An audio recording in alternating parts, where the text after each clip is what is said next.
بسم اللہ الرحمن الرحیم۔ آخرت کو نہ ماننے والے وہی ہیں جو راہ راست سے ہٹ کر چلنا چاہتے ہیں۔ تفہیم القرآن جلد سوم، صفحہ 292 293، سورہ مومنون آیت 74۔ وَإِنَّ الَّذِينَ لَا يُؤْمِنُونَ بِالْآخِرَةِ عَنِ الصِّرَاطِ لَنَاكِبُونَ، سورہ مومنون آیت 74۔ تو ان کو سیدھے راستے کی طرف بلا رہا ہے، مگر جو لوگ آخرت کو نہیں مانتے وہ راہ راست سے ہٹ کر چلنا چاہتے ہیں۔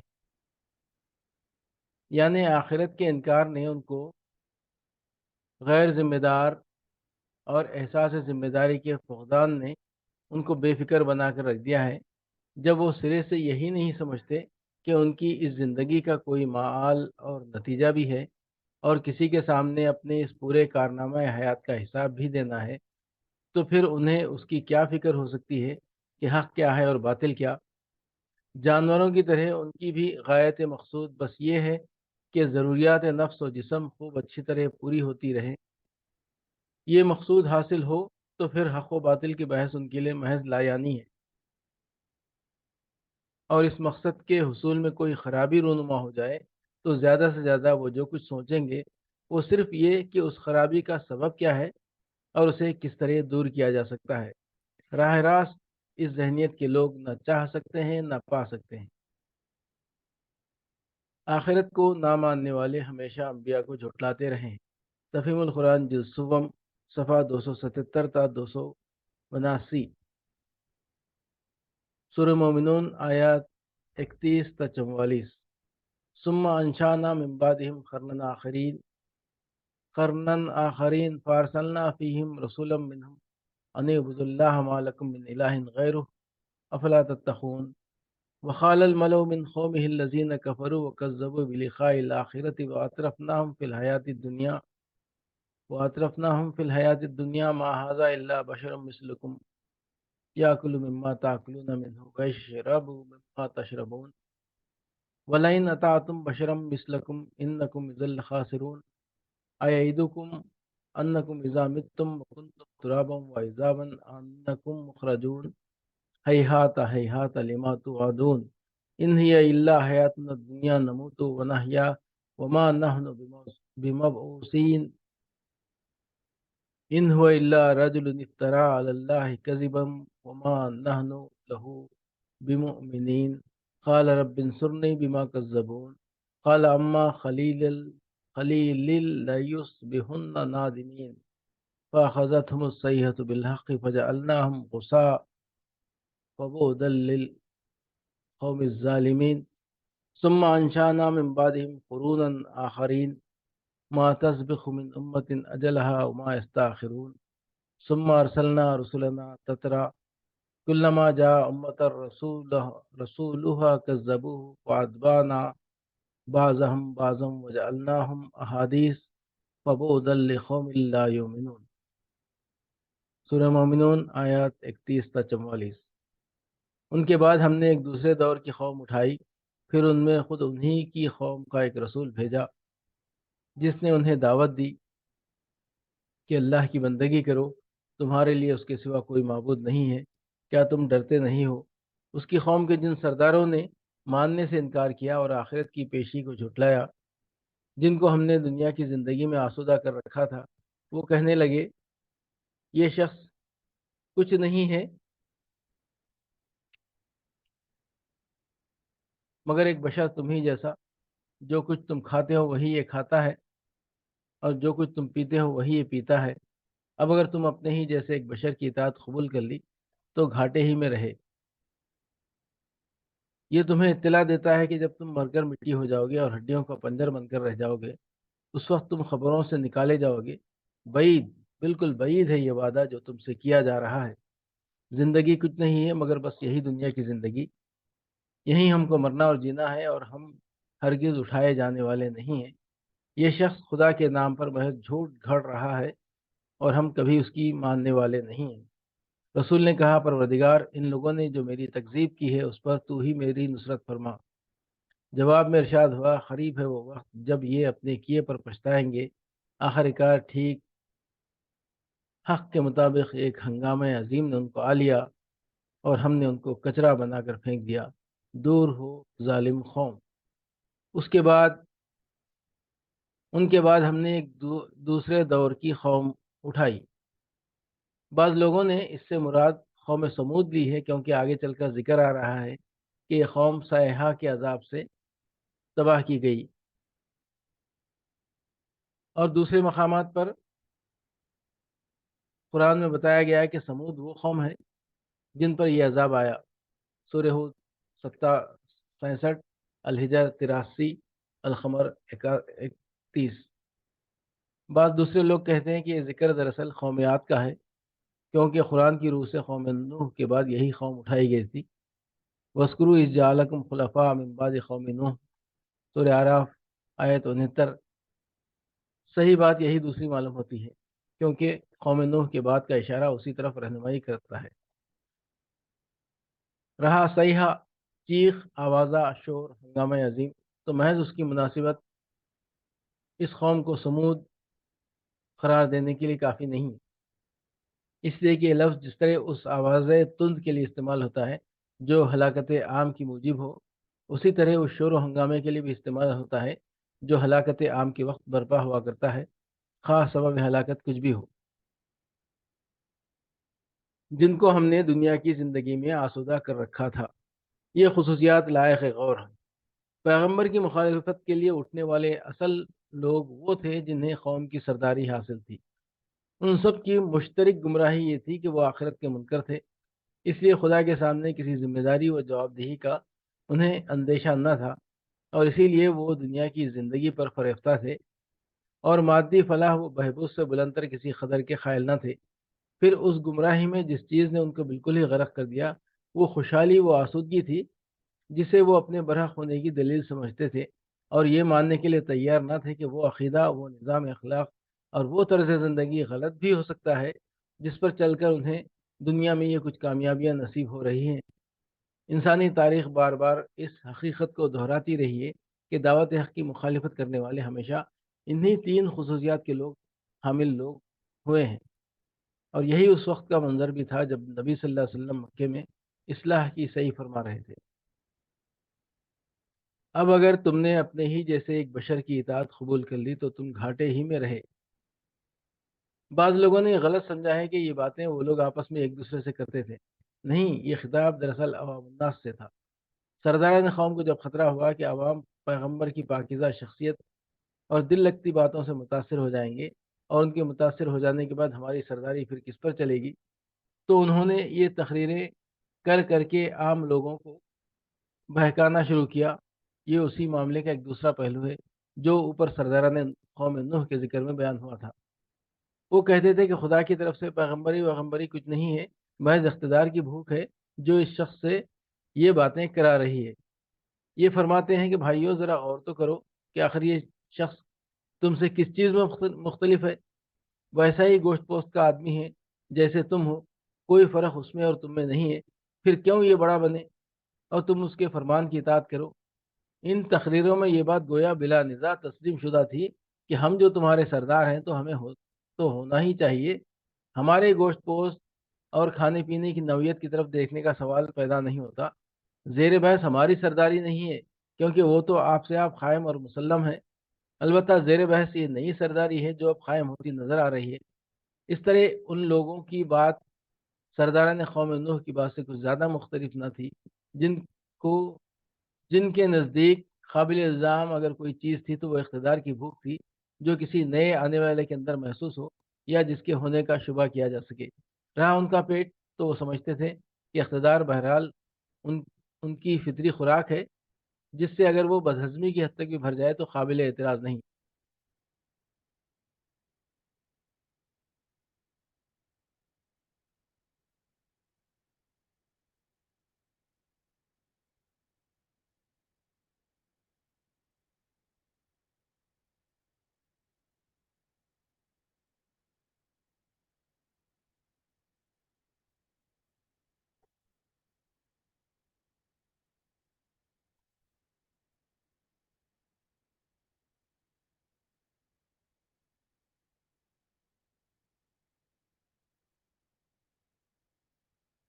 یہ شخص خدا کے نام پر محض جھوٹ گھڑ رہا ہے۔ یہ الفاظ صاحب بتاتے ہیں کہ اللہ تعالیٰ کی ہستی کے یہ لوگ بھی منکر نہ تھے، ان کی بھی اصل گمراہی شرک ہی تھی۔ دوسرے مقامات پر بھی قرآن مجید میں اس قوم کا یہی جرم بیان کیا گیا ہے۔ ملاحظہ ہو سورہ اعراف آیت 70، ہود آیات 53-54، حامیم سجدہ آیت 14، الاحقاف آیات 21-22۔ ہم نے ان کو کچرا بنا کر پھینک دیا، سورہ مومنون حاشیہ نمبر 37۔ اصل میں لفظ غصہ استعمال ہوا ہے جس کے معنی یہ ہے کہ وہ کوڑا کرکٹ جو سیلاب کے ساتھ بہتا ہوا آتا ہے اور پھر کناروں پر لگ لگ کر پڑا سڑتا رہتا ہے۔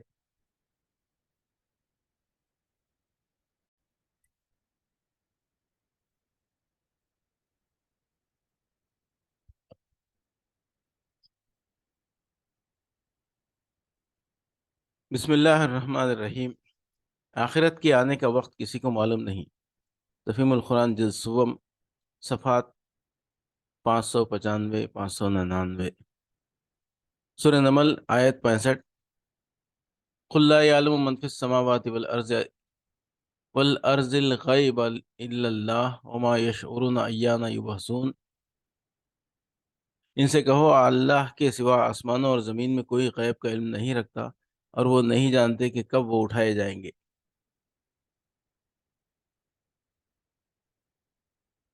اللہ کے سوا آسمانوں اور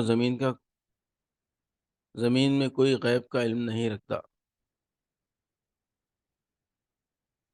اوپر تخلیق، تدبیر اور رزاقی کے اعتبار سے اللہ تعالیٰ کے الہ واحد یعنی اکیلے خدا اور اکیلے مستحق عبادت ہونے پر استدلال کیا گیا تھا۔ اب خدا کی ایک اور اہم صفت یعنی علم کے لحاظ سے بتایا جا رہا ہے کہ اس میں بھی اللہ تعالیٰ لا شریک ہے۔ آسمان و زمین میں جو بھی مخلوقات ہیں، خواہ فرشتے ہو یا جن یا انبیاء اور اولیاء یا دوسرے انسان اور غیر انسان، سب کا علم محدود ہے، سب سے کچھ نہ کچھ پوشیدہ ہے۔ سب کچھ جاننے والا اگر کوئی ہے تو وہ صرف اللہ تعالیٰ ہے، جس سے اس کائنات کی کوئی چیز اور کوئی بات پوشیدہ نہیں، جو ماضی و حال اور مستقبل سب کو جانتا ہے۔ غیب کے معنی مخفی، پوشیدہ اور مستور کے ہیں۔ اصطلاحاً اس سے مراد ہر وہ چیز ہے جو معلوم نہ ہو، جس تک ذرائع معلومات کی رسائی نہ ہو۔ دنیا میں بہت سی چیزیں ایسی ہیں جو فرداً فرداً بعض انسانوں کے علم میں اور بعض کے علم میں نہیں ہیں، اور بہت سی چیزیں ایسی ہیں جو بحیثیت مجموعی پوری نوع انسانی کے علم میں نہ کبھی تھی، نہ آج ہیں، نہ آئندہ کبھی آئیں گی۔ ایسا ہی معاملہ جنوں اور فرشتوں اور دوسری مخلوقات کا ہے کہ بعض چیزیں ان میں سے کسی سے مخفی اور کسی کو معلوم ہے، اور بے شمار چیزیں ایسی ہیں جو ان سب سے مخفی ہیں اور کسی کو بھی معلوم نہیں۔ یہ تمام اقسام کے غیب صرف ایک ذات پر روشن ہیں، اور وہ اللہ تعالیٰ کی ذات ہے۔ اس کے لیے کوئی چیز غیب نہیں، سب شہادت ہی شہادت ہے۔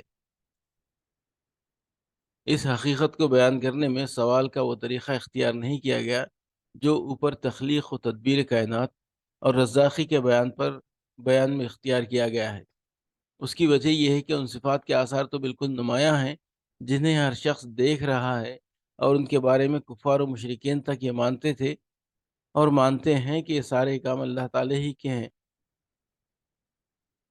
اس لیے وہاں طرز استدلال یہ تھا کہ جب یہ سارے کام اللہ ہی کے ہیں، کوئی ان میں اس کا شریک نہیں ہے، تو پھر خدائی میں تم نے دوسروں کو کیسے شریک بنا لیا، اور عبادت کے مستحق وہ کس بنا پر ہو گئے۔ لیکن علم کی صفت اپنے کوئی محسوس آثار نہیں رکھتی جن کی طرف اشارہ کیا جا سکے۔ یہ معاملہ صرف غور و فکر ہی سے سمجھ میں آ سکتا ہے، اس لیے اس کو سوال کے بجائے دعوے کے انداز میں پیش کیا گیا ہے۔ اب یہ ہر صاحب عقل کا کام ہے کہ وہ اپنی جگہ اس امر پر غور کرے کہ فی الحقیقت کیا یہ سمجھ میں آنے والی بات ہے کہ اللہ کے سوا کوئی دوسرا عالم الغیب ہو، یعنی تمام ان احوال اور اشیاء اور حقائق کا جاننے والا ہو جو کائنات میں کبھی تھیں یا اب ہیں یا آئندہ ہوں گی۔ اور اگر کوئی دوسرا عالم الغیب نہیں ہے اور نہیں ہو سکتا، تو پھر کیا یہ بات عقل میں آتی ہے کہ جو لوگ پوری طرح حقائق اور احوال سے واقف ہی نہیں ہیں، ان میں سے کوئی بندوں کا فریاد رس اور حاجت روا اور مشکل کشا ہو سکے الوہیت اور علم غیب کے درمیان ایک ایسا گہرا تعلق ہے کہ قدیم ترین زمانے سے انسان جس ہستی میں بھی خدائی کے شائبہ کا گمان کیا ہے، اس کے متعلق یہ خیال ضرور کیا ہے کہ اس پر سب کچھ روشن ہے اور کوئی چیز اس سے پوشیدہ نہیں ہے۔ گوئی انسان کا ذہن اس حقیقت سے بالکل بدیہی طور پر آگاہ ہے کہ قسمتوں کا بنانا اور بگاڑنا، دعاؤں کا سننا، حاجتیں پوری کرنا اور ہر طالب امداد کی مدد کو پہنچنا صرف اسی ہستی کا کام ہو سکتا ہے جو سب کچھ جانتی ہو اور جس سے کچھ بھی پوشیدہ نہ ہو۔ اسی بنا پر تو انسان جس کو بھی خدائی اختیارات کا حامل سمجھتا ہے اسے لازماً عالم الغیب بھی سمجھتا ہے، کیونکہ اس کی عقل بلا ریب شہادت دیتی ہے کہ علم اور اختیارات باہم لازم و ملزوم ہیں۔ اب اگر یہ حقیقت ہے کہ خالق اور مدبر اور مجیب الدعوات اور رزاق خدا کے سوا کوئی نہیں ہے، جیسا کہ اوپر کی آیت میں ثابت کیا گیا ہے، تو آپ یہ بھی حقیقت ہے کہ عالم الغیب بھی خدا کے سوا کوئی دوسرا نہیں ہے۔ آخر کون اپنے ہوش و حواس میں یہ تصور کر سکتا ہے کہ کسی فرشتے یا جن یا نبی یا ولی کو یا کسی مخلوق کو بھی یہ معلوم ہوگا کہ سمندر میں اور ہوا میں اور زمین کے تہوں میں اور سطح زمین کے اوپر کس قسم کے کتنے جانور کہاں کہاں ہیں، اور عالم بالا کے بے حد و حساب سیاروں کی ٹھیک تعداد کیا ہے، اور ان میں سے ہر ایک میں کس طرح کی مخلوقات موجود ہیں، اور ان مخلوقات کا ایک ایک فرد کہاں ہے اور کیا اس کی ضروریات ہیں۔ یہ سب کچھ تو یہ سب کچھ اللہ کو تو لازماً معلوم ہونا چاہیے، کیونکہ اس نے انہیں پیدا کیا ہے اور اسی کو ان کے معاملات کی تدبیر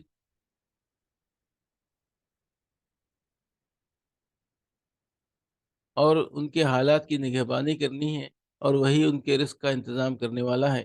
لیکن دوسرا کوئی اپنے محدود وجود میں یہ وسیع و محیط علم کیسے رکھ سکتا ہے، اور اس کا کیا تعلق اس کار خلاقی و رزاقی سے ہے کہ وہ ان چیزوں کو جانے؟ پھر یہ صفت قابل تجزیہ بھی نہیں ہے کہ کوئی بندہ مثلا صرف زمین کی حد تک، اور زمین میں بھی صرف انسانوں کی حد تک عالم الغیب ہو۔ یہ اسی طرح قابل تجزیہ نہیں ہے جس طرح خدا کی خلاقی و رزاقی اور قیومی و پروردگاری قابل تجزیہ نہیں ہے۔ ابتدائی آفریدی سے آج تک جتنے انسان دنیا میں پیدا ہوئے ہیں اور قیامت تک پیدا ہوں گے، رحم مادر میں استقرار کے وقت سے آخری ساعت حیات تک ان سب کے تمام حالات و کیفیات کو جاننا آخر کس بندے کا کام ہو سکتا ہے، اور وہ کیسے اور کیوں اس کو جانے گا؟ کیا وہ اس بے حد و حساب خلقت کا خالق ہے؟ کیا اس نے ان کے باپوں کے نطفے میں ان کے جرثومے کو وجود بخشا تھا؟ کیا اس نے ان کی ماؤں کے رحم میں ان کی صورت گیری کی تھی؟ کیا اس نے ان کی زندہ ولادت کا انتظام کیا تھا؟ کیا اس نے ان میں سے ایک ایک شخص کی قسمت بنائی تھی؟ کیا وہ ان کی موت اور حیات، ان کی صحت اور مرض، ان کی خوشحالی اور بدحالی اور ان کے عروج اور زوال کے فیصلے کرنے کا ذمہ دار ہے؟ اور آخر یہ کام کب سے اس کے ذمہ ہوا؟ اس کی اپنی ولادت سے پہلے یا اس کے بعد؟ اور صرف انسانوں کی حد تک یہ ذمہ داریاں محدود کیسے ہو سکتی ہیں؟ یہ کام تو لازماً زمین اور آسمانوں کے عالمگیر انتظام کا ایک جز ہے۔ جو ہستی ساری کائنات کی تدبیر کر رہی ہے، وہی تو انسانوں کی پیدائش و موت اور ان کے رزق کی تنگی و کشادگی اور ان کی قسمتوں کے بناؤ اور بگاڑ کی ذمہ دار ہو سکتی ہے۔ اسی بنا پر یہ اسلام کا بنیادی عقیدہ ہے کہ عالم الغیب اللہ تعالیٰ کے سوا کوئی دوسرا نہیں ہے۔ اللہ تعالیٰ اپنے بندوں میں سے جس پر چاہے اور جس قدر چاہے اپنی معلومات کا کوئی گوشہ کھول دے اور کسی غیب یا بعض غیوب کو اس پر روشن کر دے، لیکن علم غیب بحیثیت مجموعی کسی کو نصیب نہیں، اور عالم الغیب ہونے کی صفت صرف اللہ رب العالمین کے لیے مخصوص ہے۔ وَإِنَّهُ مَفَاتِحُ الْغَيْبِ وَإِنَّهُ مَفَاتِحُ الْغَيْبِ لَا يَعْلَمُهَا إِلَّا هُوَ، اور اسی کے پاس غیب کی کنجیاں ہیں، انہیں کوئی نہیں جانتا اس کے سوا۔ سورہ نام آیت 59۔ ان اللہ عنده علم الساعة وينزل الغیث ويعلم ما في الارحام وما تدری نفس ماذا تکسب غدا وما تدری نفس بأي ارض تموت۔ اللہ ہی کے پاس ہے قیامت کا علم، اور وہی بارش نازل کرنے والا ہے، اور وہی جانتا ہے کہ ماؤں کے رحم میں کیا پرورش پا رہا ہے، اور کوئی متنفس نہیں جانتا کہ کل وہ کیا کمائی کرے گا، اور کسی متنفس کو خبر نہیں ہے کہ کس سرزمین میں اس کو موت آئے گی۔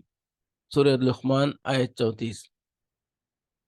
یعلم ما بین ایدیہم وما خلفہم ولا یحیطون بشیء من علمہ الا بما شاء، وہ جانتا ہے جو کچھ مخلوقات کے سامنے ہے اور جو کچھ ان سے اوجھل ہے، اور اس کے علم میں سے کسی چیز پر بھی وہ احاطہ نہیں کر سکتی الا یہ کہ وہ جس چیز کا چاہے انہیں علم دے۔ سورہ بقرہ آیت 255۔ قرآن مجید مخلوقات کے لیے علم غیب کی اس عام اور منطقی نفی پر ہی اکتفا نہیں کرتا، بلکہ خاص طور پر انبیاء علیہ السلام اور خود محمد صلی اللہ علیہ وسلم کے بارے میں اس امر کی صاف صاف تصریح کرتا ہے کہ وہ عالم الغیب نہیں ہیں، اور ان کو غیب کا علم صرف اتنا علم اللہ تعالیٰ کی طرف سے دیا گیا ہے جو رسالت کی خدمت انجام دینے کے لیے درکار تھا۔ سورہ انعام آیت 50، الاعراف 187، سورہ توبہ 101، ہود آیت 31، احزاب آیت 63، الاحقاف آیت 9، التحریم آیت 3، الجن آیات 26 تا 28 اس معاملے میں کسی اشتباہ کی گنجائش نہیں چھوڑتی۔ قرآن کی یہ تمام تصریفات زیر بحث آیت کی تائید و تشریح کرتی ہیں، جن کے بعد اس امر میں کسی شک کی گنجائش نہیں رہتی کہ اللہ تعالیٰ کے سوا کسی کو عالم الغیب سمجھنا اور یہ سمجھنا کہ کوئی دوسرا بھی جمی ما کان و ما یکون کا علم رکھتا ہے قطعاً ایک غیر اسلامی عقیدہ ہے۔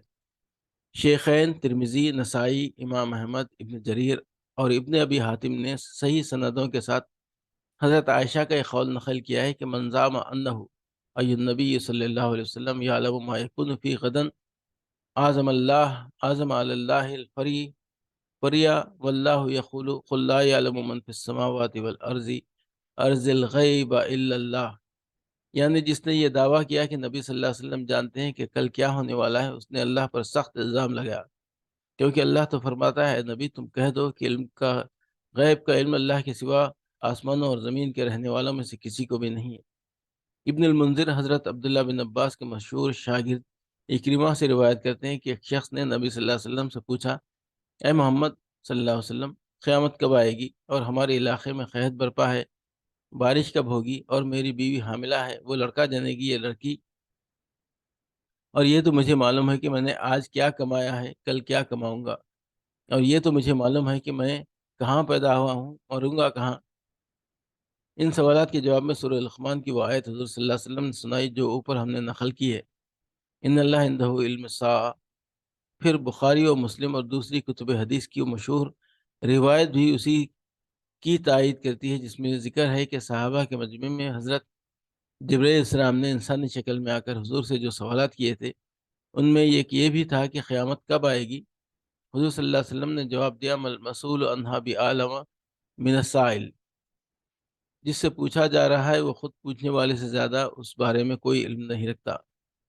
پھر فرمایا یہ ان 5 چیزوں میں سے ہے جن کا علم اللہ کے سوا کسی کو نہیں ہے، اور یہی مذکورہ بالا آیت حضور نے تلاوت فرمائی، اور وہ نہیں جانتے کہ کب وہ اٹھائے جائیں گے۔ سورہ نمل آیت نمبر 84، یعنی دوسرے جن کے متعلق یہ گمان کیا جاتا ہے کہ وہ عالم الغیب ہیں، اور اسی بنا پر جن کو تم لوگوں نے خدائی میں شریک ٹھہرا لیا ہے، ان بیچاروں کو تو خود اپنے مستقبل کی بھی خبر نہیں، وہ نہیں جانتے کہ کب قیامت کی وہ گھڑی آئے گی جب اللہ تعالیٰ ان کو دوبارہ اٹھا کھڑا کرے گا۔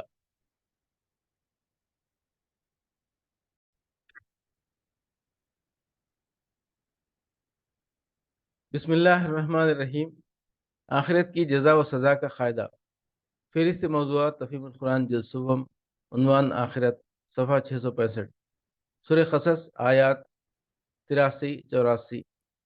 تلک الدار الآخرۃ نجعلها للذین لا یریدون علوا فی الارض ولا فسادا والعاقبۃ للمتقین۔ من جاء بالحسنۃ فلہ خیر منها ومن جاء بالسیئۃ فلا یجزی الذین عملوا السیئات الا ما كانوا یعملون۔ وہ آخرت کا گھر تو ہم ان لوگوں کے لیے مخصوص کر دیں گے جو زمین میں اپنی بڑائی نہیں چاہتے اور نہ فساد کرنا چاہتے ہیں، اور انجام کی بھلائی متقین ہی کے لیے ہے۔ جو کوئی بھلائی لے کر آئے گا اس کے لیے اس سے بہتر بھلائی ہے، اور جو برائی لے کر آئے تو برائیاں کرنے والوں کو ویسا ہی بدلہ ملے گا جیسے عمل وہ کرتے تھے۔ وہ آخرت کا گھر مراد ہے جنت، جو حقیقی فلاح کا مقام ہے۔ جو زمین میں اپنی بڑائی نہیں چاہتے، یعنی جو خدا کی زمین میں اپنی بڑائی قائم کرنے کے خواہاں نہیں ہیں، جو سرکش و جبار اور متکبر بن کر نہیں رہتے بلکہ بندے بن کر رہتے ہیں اور خدا کے بندوں کو اپنا بندہ بنا کر رکھنے کی کوشش نہیں کرتے، نہ فساد کرنا چاہتے ہیں۔ فساد سے مراد انسانی زندگی کے نظام کا وہ بگاڑ ہے جو حق سے تجاوز کرنے کے نتیجے میں لازماً رونما ہوتا ہے۔ خدا کی بندگی اور اس کے قوانین کی اطاعت سے نکل کر آدمی جو کچھ بھی کرتا ہے وہ سراسر فساد ہی فساد ہے۔ اسی کا ایک جز وہ فساد بھی ہے جو حرام طریقوں سے دولت سمیٹنے اور حرام راستوں میں خرچ کرنے سے برپا ہوتا ہے، اور انجام کی بھلائی متقین ہی کے لیے ہے، یعنی ان لوگوں کے لیے جو خدا سے ڈرتے ہیں اور اس کی نافرمانی سے پرہیز کرتے ہیں۔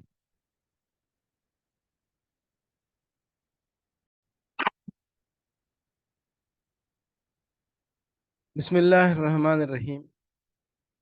آخرت کی ضرورت کے دلائل، تفہیم القرآن جلد سوم، صفحہ 205 206، سورہ حج آیت 7، وَأَنَّ السَّاعَةَ آتِيَةٌ لَا رَيْبَ فِيهَا وَأَنَّ اللَّهَ يَبْعَثُ مَن فِي الْقُبُورِ۔ سورہ حج آیت 7، اور یہ اس بات کی دلیل ہے کہ قیامت کی گھڑی آ کر رہے گی، اس میں کسی شک کی گنجائش نہیں، اور اللہ ضرور ان لوگوں کو اٹھائے گا جو خبروں میں جا چکے ہیں۔ ان آیات میں انسان کی پیدائش کے مختلف اطوار، زمین پر بارش کے اثرات اور نباتات کی پیداوار کو 5 حقیقتوں کی نشاندہی کرنے والے دلائل قرار دیا گیا ہے۔ ایک یہ کہ اللہ ہی حق ہے، دوسرے یہ کہ وہ مردوں کو زندہ کرتا ہے، تیسرے یہ کہ وہ ہر چیز پر قادر ہے، چوتھے یہ کہ قیامت کی گھڑی آ کر رہے گی، اور پانچویں یہ کہ اللہ ضرور ان سب لوگوں کو زندہ کر کے اٹھائے گا جو مر چکے ہیں۔ اب دیکھیے کہ یہ آثار ان 5 حقیقتوں کی کس طرح نشاندہی کرتے ہیں۔ پورے نظام کائنات کو چھوڑ کر آدمی صرف اپنی ہی پیدائش پر غور کرے تو معلوم ہو جائے کہ ایک ایک انسان کی ہستی میں اللہ کی حقیقی اور واقعی تدبیر ہر وقت بالفعل کار فرما ہے، اور ہر ایک کے وجود اور نشو و نما کا ایک ایک مرحلہ اس کے ارادی فیصلے ہی پر طے ہوتا ہے۔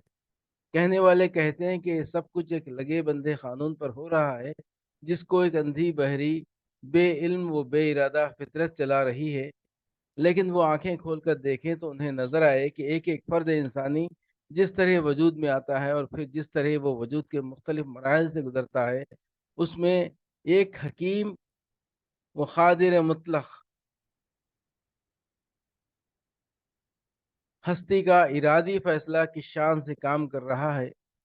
آدمی جو غذا کھاتا ہے اس میں کہیں انسانی تخم موجود نہیں ہوتا، نہ اس میں کوئی ایسی چیز ہوتی ہے جو نفس انسانی کے خواص پیدا کرتی ہو۔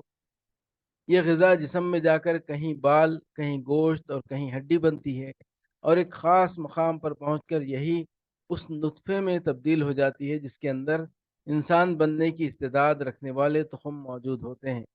ان تخموں کی کثرت کا حال یہ ہے کہ ایک وقت میں ایک مرد سے جتنا نطفہ خارج ہوتا ہے اس کے اندر کئی کروڑ تخم پائے جاتے ہیں، اور ان میں سے ہر ایک بیضہ انثی سے مل کر انسان بن جانے کی صلاحیت رکھتا ہے، مگر یہ کسی حکیم و قدیر اور حاکم مطلق کا فیصلہ ہے کہ جو ان بے شمار امیدواروں میں سے کسی ایک کو کسی خاص وقت پر چھانٹ کر بیضہ انثی سے ملنے کا موقع دیتا ہے، اور اس طرح استقرار حمل رونما ہوتا ہے۔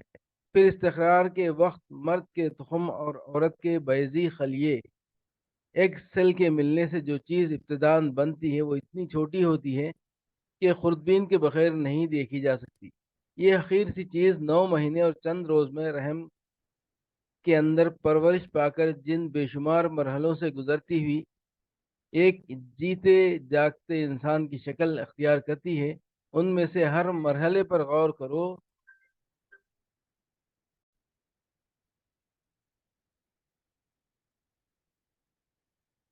پھر استقرار کے وقت مرد کے تخم اور عورت کے بیضی خلیے ایک سیل کے ملنے سے جو چیز ابتداً بنتی ہے وہ اتنی چھوٹی ہوتی ہے کہ خوردبین کے بغیر نہیں دیکھی جا سکتی۔ یہ حقیر سی چیز 9 مہینے اور چند روز کے اندر پرورش پا کر جن بے شمار مرحلوں سے گزرتی ہوئی ایک جیتے جاگتے انسان کی شکل اختیار کرتی ہے، ان میں سے ہر مرحلے پر غور کرو تو تمہارا دل گواہی دے گا کہ یہاں ہر آن ایک ایک حکیم فعال کا ارادی فیصلہ کام کرتا رہا ہے۔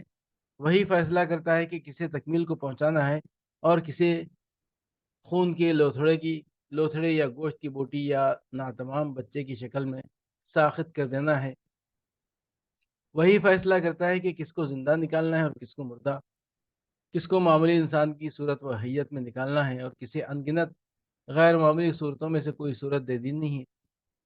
کوئی صحیح و سالم کس کو صحیح و سالم نکالنا ہے اور کسے اندھا بہرا گنگا یا ٹنڈا یا لنجا بنا کر پھینک دینا ہے۔ کس کو خوبصورت بنانا ہے اور کسے بدصورت، کس کو مرد بنانا ہے اور کس کو عورت، کس کو اعلیٰ درجے کی قوتیں اور صلاحیتیں دے کر بھیجنا ہے اور کسے کودن اور کن ذہن پیدا کرنا ہے۔ یہ تخلیق و تشکیل کا عمل جو ہر روز کروڑوں عورتوں کے رحموں میں ہو رہا ہے، اس کے دوران میں کسی وقت کسی مرحلے پر بھی یہ خدا کے سوا دنیا کی کوئی طاقت ذرہ برابر اثر انداز نہیں ہو سکتی، بلکہ کسی کو یہ بھی معلوم نہیں ہوتا کہ کس پیٹ میں کیا چیز بن رہی ہے اور کیا بن کر نکلنے والی ہے۔ حالانکہ انسانی آبادیوں کی قسمت کے کم از کم 90% فیصلے انہی مراحل میں ہو جاتے ہیں، اور یہی افراد ہی کے نہیں قوموں کے بلکہ پورے نوع انسانی کے مستقبل کی شکل بنائی اور بگاڑی جاتی ہے۔ اس کے بعد جو بچے دنیا میں آتے ہیں ان میں سے ہر ایک کے بارے میں یہ فیصلہ کون کرتا ہے کہ کسی زندگی کا پہلا سانس لیتے ہی ختم ہو جانا ہے، کسے بڑھ کر جوان ہونا ہے اور کس کو قیامت کے بوریے سمیٹنے ہیں۔ یہاں بھی ایک غالب ارادہ کار فرما نظر آتا ہے، اور غور کیا جائے تو محسوس ہوتا ہے کہ اس کی کار فرمائی کسی عالمگیر تدبیر و حکمت پر مبنی ہے، جس کے مطابق وہ افراد ہی کو نہیں قوموں اور ملکوں کی قسمت کے بھی فیصلے کر رہا ہے۔ یہ سب کچھ دیکھ کر بھی اگر کسی کو اس امر میں شک ہے کہ اللہ حق ہے اور صرف اللہ ہی حق ہے، تو بے شک وہ عقل کا اندھا ہے۔ دوسری بات جو پیش کردہ آثار سے ثابت ہوتی ہے وہ یہ ہے کہ اللہ مردوں کو زندہ کرتا ہے۔ لوگوں کو تو یہ سن کر اچنبھا ہوتا ہے کہ اللہ کسی وقت مردوں کو زندہ کرے گا، مگر وہ آنکھیں کھول کر دیکھے تو انہیں نظر آئے کہ وہ تو ہر وقت مردے جلا رہا ہے۔ جن مادوں سے آپ کا جسم بنا ہے اور جن غذاؤں سے وہ پرورش پاتا ہے، ان کا تجزیہ کر کے دیکھ لیجئے۔ کوئلہ، لوہا، چونا، کچھ نمکیات، کچھ ہوائیں اور ایسی ہی چند چیزیں اور ہیں، ان میں سے کسی چیز میں بھی حیات اور نفس انسانی کے خواص موجود نہیں ہیں، مگر انہی مردہ بے جان مادوں کو جمع کر کے آپ کو جیتا جاگتا وجود بنا دیا گیا ہے۔ پھر انہی مادوں کی غذا آپ کے جسم میں جاتی ہے اور وہاں اس سے مردوں میں وہ تخم اور عورتوں میں وہ بیضی خلیے بنتے ہیں، جن کے ملنے سے آپ ہی جیسے جیتے جاگتے انسان روز بن بن کر نکل رہے ہیں۔ اس کے بعد ذرا اپنی گرد و پیش کی زمین پر نظر ڈالیے۔ بے شمار مختلف چیزوں کے بیج تھے جن کو ہواؤں اور پرندوں نے جگہ جگہ پھیلا دیا تھا، اور بے شمار مختلف چیزوں کی جڑیں تھیں جو جگہ جگہ پیوند خاک ہوئی پڑی تھیں۔ ان میں کہیں بھی نباتی زندگی کا کوئی ظہور موجود نہ تھا۔ آپ کی گرد و پیش کی سوکھی زمین ان لاکھوں مردوں کی خبر بنی ہوئی تھی، مگر جو ہی کہ پانی کا ایک چھینٹا پڑا، ہر طرف زندگی لہلہانے لگی، ہر مردہ جڑ اپنی خبر سے جی اٹھی اور ہر بے جان بیج ایک زندہ پودے کی شکل اختیار کر گیا۔ یہ احیاء اموات کا عمل ہر برسات میں آپ کی آنکھوں کے سامنے ہوتا ہے۔ تیسری چیز جو ان مشاہدات سے ثابت ہوتی ہے وہ یہ ہے کہ اللہ ہر چیز پر قادر ہے۔ ساری کائنات کو چھوڑ کر صرف اپنی اسی زمین کو لے لیجئے، اور زمین کے بھی تمام حقائق واقعات کو چھوڑ کر صرف انسان اور نباتات ہی کی زندگی پر نظر ڈال کر دیکھ لیجئے۔ یہاں اس کی قدرت کے جو کرشمے آپ کو نظر آتے ہیں، کیا انہیں دیکھ کر کوئی صاحب عقل آدمی یہ بات کہہ سکتا ہے کہ خدا بس وہی کچھ کر سکتا ہے جو آج ہم اسے کرتے ہوئے دیکھ رہے ہیں، اور کل اگر وہ کچھ اور کرنا چاہے تو نہیں کر سکتا؟ خدا تو خیر بہت بلند و برتر ہستی ہے۔ انسان کے متعلق پچھلی صدی تک لوگوں کے یہ اندازے تھے کہ یہ صرف زمین ہی پر چلنے والی گاڑی بنا سکتا ہے، ہوا پر اڑنے والی گاڑیاں بنانا اس کی قدرت میں نہیں ہے۔ مگر آج کے ہوائی جہازوں نے بتا دیا ہے کہ انسان کے امکانات کی حدیں تجویز کرنے میں ان کے اندازے کتنے غلط تھے۔ اب اگر کوئی شخص خدا کے لیے اس کے صرف آج کے کام دیکھ کر امکانات کی کچھ حدیں تجویز کر دیتا ہے اور کہتا ہے کہ جو کچھ وہ کر رہا ہے اس کے سوا وہ کچھ نہیں کر سکتا، تو وہ صرف اپنے ہی ذہن کی تنگی کا ثبوت دیتا ہے۔ خدا کی قدرت بہرحال اس کی باندھی ہوئی حدوں میں بند نہیں ہو سکتی۔ چوتھی اور پانچویں بات یعنی یہ کہ قیامت کی گھڑی آ کر رہے گی، اور یہ کہ اللہ ضرور ان سب لوگوں کو زندہ کر کے اٹھائے گا جو مر چکے ہیں۔ ان تین مقدمات کا عقلی نتیجہ ہے جو اوپر بیان ہوئے ہیں۔ اللہ کے کاموں کو اس کی قدرت کے پہلو سے دیکھیے تو دل گواہی دے گا کہ وہ جب چاہے قیامت برپا کر سکتا ہے اور جب چاہے ان سب مرنے والوں کو پھر سے زندہ کر سکتا ہے جن کو وہ پہلے وہ عدم سے وجود میں لایا تھا۔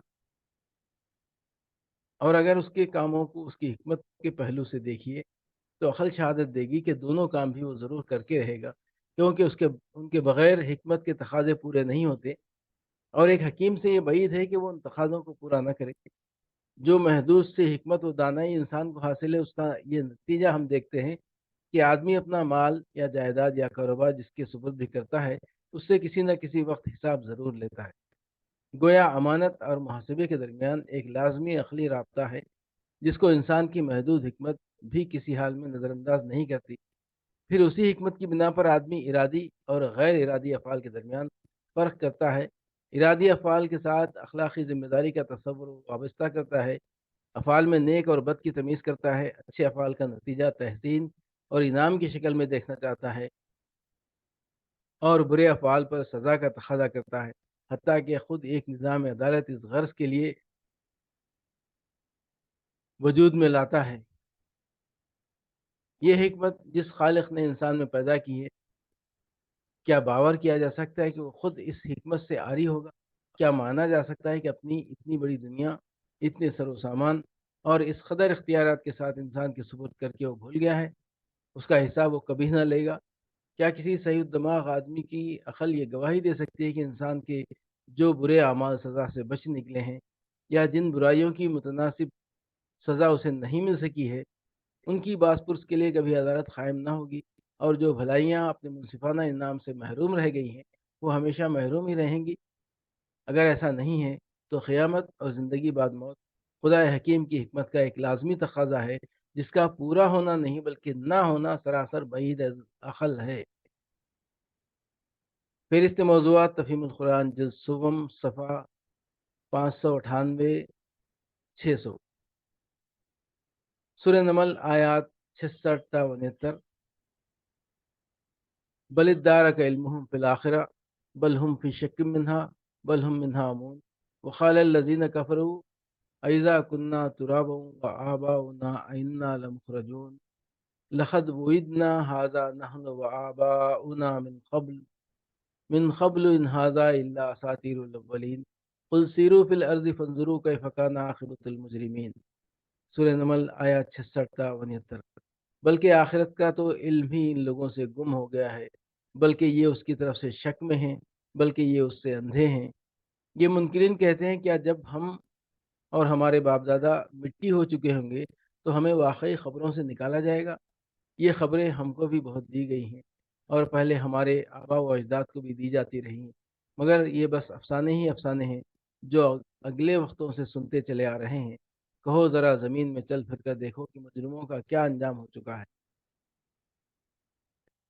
الوہیت کے بارے میں ان لوگوں کی بنیادی غلطیوں پر متنبہ کرنے کے بعد اب یہ بتایا جا رہا ہے کہ یہ لوگ جو ان شدید گمراہیوں میں پڑے ہوئے ہیں اس کی وجہ یہ نہیں ہے کہ غور و فکر کرنے کے بعد یہ کسی دلیل و برہان سے اس نتیجے پر پہنچے تھے کہ خدائی میں در حقیقت کی دوسری ہستیاں اللہ تعالیٰ کی شریک ہیں، بلکہ اس کی اصلی وجہ یہ ہے کہ انہوں نے کبھی سنجیدگی کے ساتھ غور و فکر ہی نہیں کیا ہے۔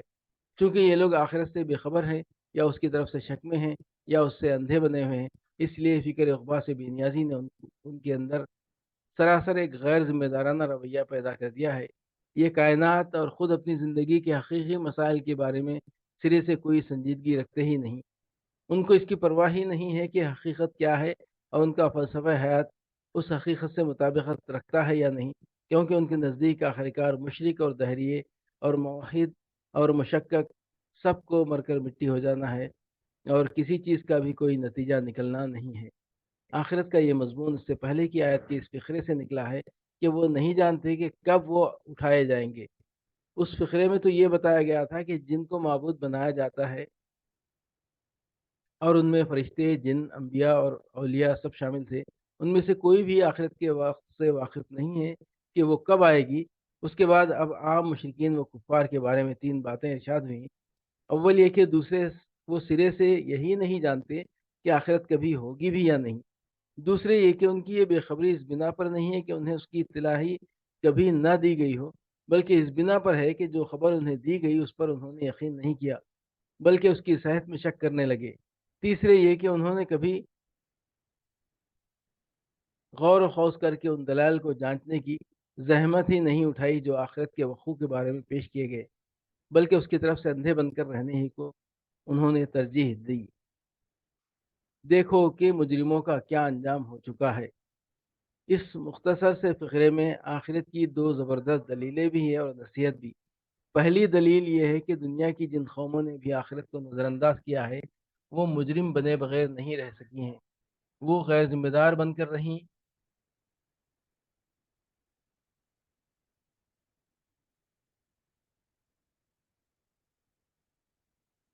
انہوں نے ظلم و ستم ڈھائے، وہ فسق و فجور میں غرق ہو گئیں، اور اخلاق کی تباہی نے آخرکار ان کو برباد کر کے چھوڑا۔ یہ تاریخ انسانی کا مسلسل تجربہ، جس پر زمین میں ہر طرف تباہ شدہ قوموں کے آثار شہادت دے رہے ہیں، صاف ظاہر کرتا ہے کہ آخرت کے ماننے اور نہ ماننے کا نہایت گہرا تعلق انسانی رویے کی صحت اور عدم صحت سے ہے۔ اس کو مانا جائے تو رویہ درست رہتا ہے، نہ مانا جائے تو رویہ غلط ہو جاتا ہے۔ یہ اس امر کی صریح دلیل ہے کہ اس کا نہ ماننا صریح حقیقت کے خلاف ہے، اسی وجہ سے یہ گاڑی پٹری سے اتر جاتی ہے۔ دوسری دلیل یہ ہے کہ تاریخ کے اس طویل تجربے میں مجرم بن جانے والے قوموں کا مسلسل تباہ ہونا اس حقیقت پر صاف دلالت کر رہا ہے کہ یہ کائنات بے شعور طاقتوں کی اندھی بحری فرمان روائی نہیں ہے، بلکہ یہ ایک حکیمانہ نظام ہے جس کے اندر ایک اٹل قانون مکافات کام کر رہا ہے، جس کی حکومت انسانی قوموں کے ساتھ سراسر اخلاقی بنیادوں پر معاملہ کر رہی ہے، جس میں کسی قوم کو بدکرداریوں کی کھلی چھوٹ نہیں دی جاتی کہ ایک دفعہ عروج پا جانے کے بعد وہ ابد الآباد تک داد عیش دیتی رہے اور ظلم و ستم کے ڈنکے بجائے چلی جائے، بلکہ ایک خاص حد کو پہنچ کر ایک زبردست ہاتھ آگے بڑھتا ہے اور اس کو بام عروج سے گرا کر خار مذلت میں پھینک دیتا ہے۔ اس حقیقت کو جو شخص سمجھ لے وہ کبھی اس امر میں شک نہیں کر سکتا کہ یہی قانون مکافات اس دنیاوی زندگی کے بعد ایک دوسرے عالم کا تقاضا کرتا ہے، جہاں افراد کا اور قوموں کا اور بحیثیت مجموعی پوری نو انسانی کا انصاف چکایا جائے گا، کیونکہ محض ایک ظالم قوم کے تباہ ہو جانے سے تو انصاف کے سارے تقاضے پورے نہیں ہوں گے، اس سے ان مظلوموں کی تو کوئی داد رسی نہیں ہوئی جن کی لاشوں پر انہوں نے اپنی عظمت کا خسر بنایا تھا، اس سے ان ظالموں کو تو کوئی سزا نہیں ملی جو تباہی کے آنے سے پہلے مزے اڑا کر جا چکے تھے، اس سے ان بدکاروں پر بھی کوئی مواخذہ نہیں ہوا جو پشت در پشت اپنے بعد آنے والی نسلوں کے لیے گمراہیوں اور بد اخلاقیوں کی میراث چھوڑتے چلے گئے تھے۔ دنیا میں عذاب بھیج کر تو صرف ان کی آخری نسل کے مزید ظلم کا سلسلہ توڑ دیا گیا، ابھی عدالت کا اصل کام تو ہوا ہی نہیں کہ ہر ظالم کو اس کے کیے کا بدلہ دیا جائے اور ہر مظلوم کے نقصان کی تلافی کی جائے اور ان سب لوگوں کو انعام دیا جائے جو بدی کے اس طوفان میں راستی پر قائم اور اصلاح کے لیے کوشاں رہے اور عمر بھر اس راہ میں اذیتیں سہتے رہے۔ یہ سب لازماً کسی وقت ہونا چاہیے، کیونکہ دنیا میں قانون مکافات کی مسلسل کار فرمائی کائنات کی فرمان روا حکومت کا یہ مزاج اور طریقہ کار صاف بتا رہی ہے کہ وہ انسانی اعمال کو ان کے اخلاقی قدر کے لحاظ سے تولتی اور ان کی جزا و سزا دیتی ہے۔ ان دو دلیلوں کے ساتھ اس آیت میں نصیحت کا پہلو یہ ہے کہ پچھلے مجرموں کا انجام دیکھ کر اس سے سبق لو اور انکار آخرت کے اسی احمقانہ عقیدے پر اصرار نہ کیے چلے جاؤ جس نے انہیں مجرم بنا کر چھوڑا تھا۔ یعملون ظاہرا من الحیات الدنیا وهم عن الآخرۃ هم غافلون اولم يتفکروا فی انفسهم ما خلق اللہ السماوات والارض وما بینهما بالحق وما بینهما الا بالحق واجل مسمى وان كثيرا من الناس بلقاء ربهم لكافرون اولم يسيروا في الارض فينظروا كيف كان عاقبة الذين من قبلهم كانوا اشد منهم قوة واثاروا الارض وامروها اکثر مما امروها وجاءتهم رسلهم بالبینات فما كان الله ليظلمهم ولكن كانوا انفسهم يظلمون۔ سورہ روم آیت 7، 8، 9۔ لوگ دنیا کی زندگی کا بس ظاہری پہلو جانتے ہیں اور آخرت سے وہ خود ہی غافل ہیں۔ کیا انہوں نے کبھی اپنے آپ میں غور و فکر نہیں کیا۔ اللہ نے زمین اور آسمانوں کو اور ان ساری چیزوں کو جو ان کے درمیان ہیں برحق اور ایک مقرر مدت ہی کے لیے پیدا کیا ہے، مگر بہت سے لوگ اپنے رب کی ملاقات کے منکر ہیں۔ اور کیا یہ لوگ کبھی زمین میں چلے پھرے نہیں ہیں کہ انہیں ان لوگوں کا انجام نظر آتا جو ان سے پہلے گزر چکے ہیں؟ وہ ان سے زیادہ طاقت رکھتے تھے، انہوں نے زمین کو خوب ادھیڑا تھا اور اسے اتنا آباد کیا تھا جتنا انہوں نے نہیں کیا ہے۔ ان کے پاس ان کے رسول روشن نشانیاں لے کر آئے، پھر اللہ ان پر ظلم کرنے والا نہ تھا، مگر وہ خود ہی اپنے اوپر ظلم کر رہے تھے۔ آخرت سے وہ خود ہی غافل ہیں، یعنی اگرچہ آخرت پر دلالت کرنے والے آثار و شواہد کثرت سے موجود ہیں اور اس سے غفلت کی کوئی معقول وجہ نہیں ہے، لیکن یہ لوگ اس سے خود ہی غفلت برت رہے ہیں۔ دوسرے الفاظ میں یہ ان کی اپنی کوتاہی ہے کہ دنیاوی زندگی کی اس ظاہری پردے پر نگاہ جما کر بیٹھ گئے ہیں اور اس کے پیچھے جو کچھ آنے والا ہے اس سے بالکل بے خبر ہیں، ورنہ خدا کی طرف سے ان کو خبردار کرنے میں کوئی کوتاہی نہیں ہوئی۔ اپنے آپ میں غور و فکر نہیں کیا، یہ آخرت پر بجائے خود ایک مستقل استدلال ہے۔ اس کے معنی یہ ہے کہ اگر یہ لوگ باہر کسی طرف نگاہ دوڑانے سے پہلے خود اپنے وجود پر غور کرتے تو انہیں اپنے اندر ہی وہ دلائل مل جاتے جو موجودہ زندگی کے بعد دوسری زندگی کی ضرورت ثابت کرتے ہیں۔ انسان کی 3 امتیازی خصوصیات ایسی ہیں جو اس کو زمین کی دوسری موجودات سے ممیز کرتی ہیں۔ ایک ہے کہ زمین اور اس کے ماحول کی بے شمار چیزیں اس کے لیے مسخر کر دی گئی ہیں اور ان پر تصرف کے وسیع اختیارات اس کو بخش دیے گئے ہیں۔ دوسرے یہ کہ اسے اپنی راہ زندگی کے انتخاب میں آزاد چھوڑ دیا گیا ہے۔ ایمان اور کفر، طاعت اور معصیت، نیکی اور بدی کی راہوں میں سے جس راہ پر بھی جانا چاہے جا سکتا ہے۔ حق اور باطل، صحیح اور غلط، جس طریقے کو بھی اختیار کرنا چاہے کر سکتا ہے۔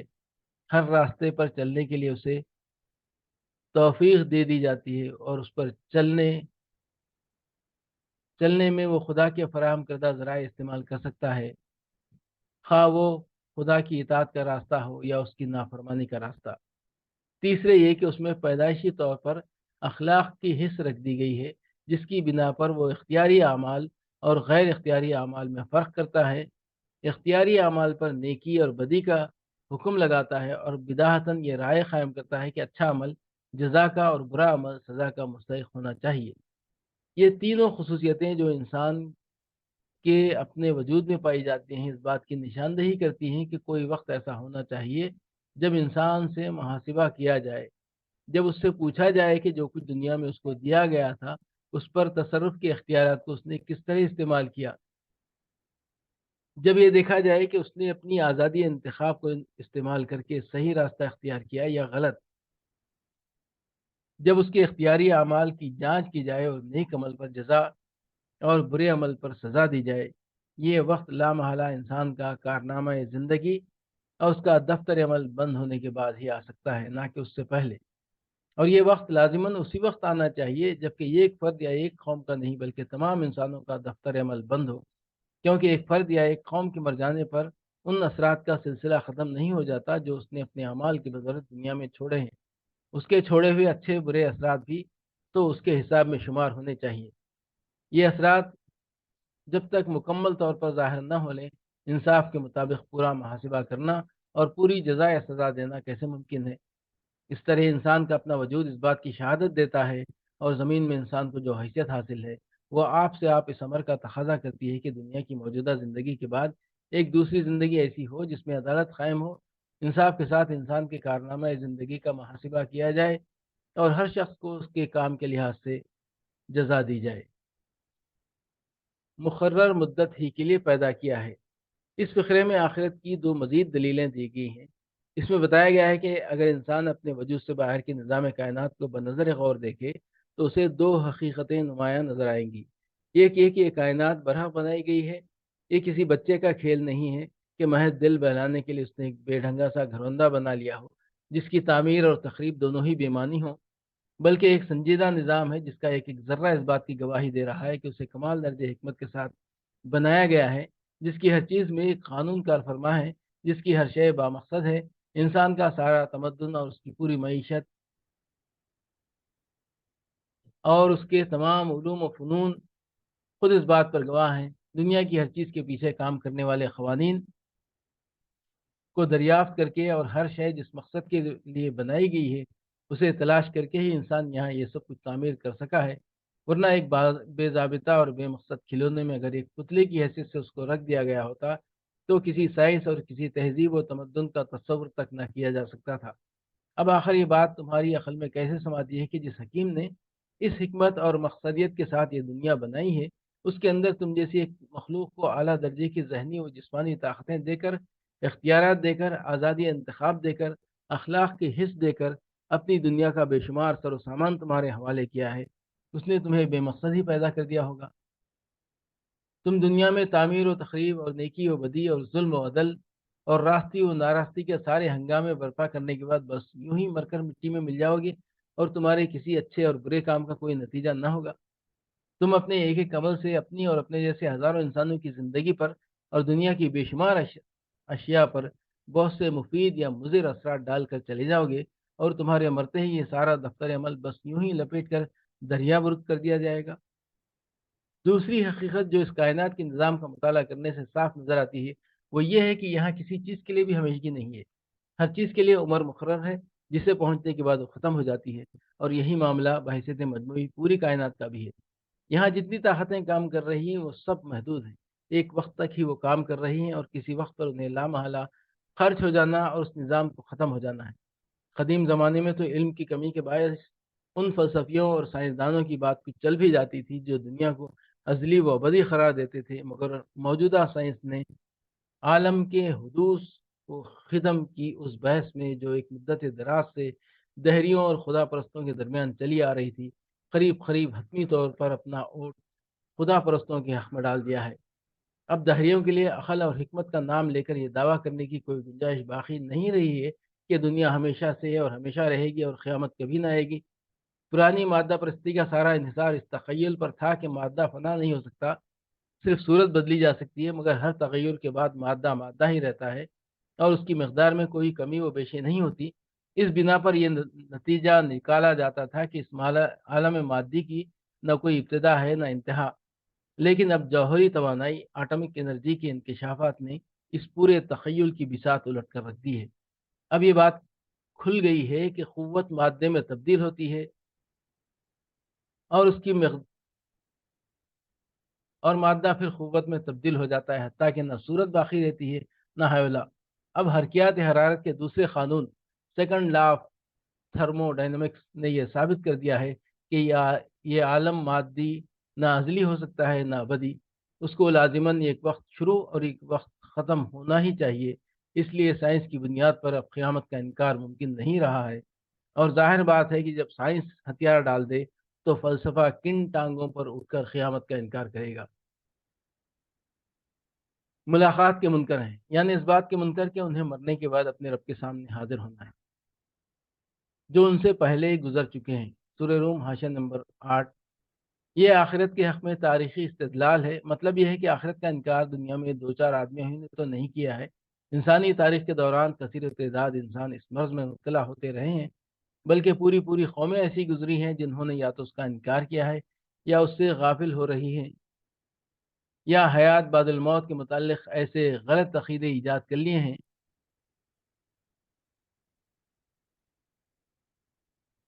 جن سے آخرت کا عقیدہ بےمانی ہو کر رہ جاتا ہے۔ پھر تاریخ کا مسلسل تجربہ یہ بتاتا ہے کہ انکار آخرت جس صورت میں بھی کیا گیا ہے اس کا لازمی نتیجہ یہ ہوا کہ لوگوں کے اخلاق بگڑے، وہ اپنے آپ کو غیر ذمہ دار سمجھ کر شتر بے مہار بن گئے، انہوں نے ظلم و فساد اور فسق و فجور کی حد کر دی، اور اسی چیز کی بدولت قوموں پر قومیں تباہ ہوتی چلی گئیں۔ کیا ہزاروں سال کی تاریخ کا یہ تجربہ جو پے در پے انسانی نسلوں کو پیش آتا رہا ہے، یہ ثابت نہیں کرتا کہ آخرت ایک حقیقت ہے جس کا انکار انسان کے لیے تباہ کن ہے؟ انسان کشش ثقل کا اسی لیے تو قائل ہے کہ تجربے اور مشاہدے سے اس نے مادی اشیاء کو ہمیشہ زمین کی طرف گرتے دیکھا ہے۔ انسان نے زہر کو زہر اسی لیے تو مانا ہے کہ جس نے بھی زہر کھایا وہ ہلاک ہوا۔ اسی طرح جب آخرت کا انکار ہمیشہ انسان کے لیے اخلاقی بگاڑ کا موجب ثابت ہوا ہے، تو کیا یہ تجربہ یہ سبق دینے کے لیے کافی نہیں ہے کہ آخرت ایک حقیقت ہے، اس کو نظر انداز کر کے دنیا میں زندگی بسر کرنا غلط ہے؟ زمین کو خوب ادھیڑا تھا، اصل میں لفظ آثار الارض استعمال ہوا ہے.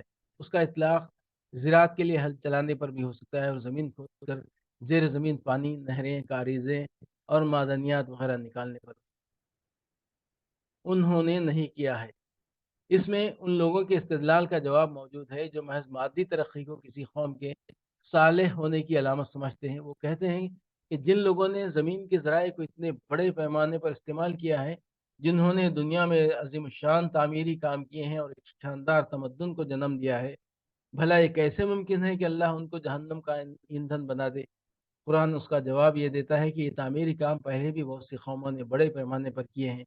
پھر کیا تمہاری آنکھوں نے نہیں دیکھا کہ وہ قومیں اپنی تہذیب اور اپنے تمدن سمیت پابند خاک ہو گئیں اور ان کی تعمیر کا خسر فلک بوس زمین پر آ رہا؟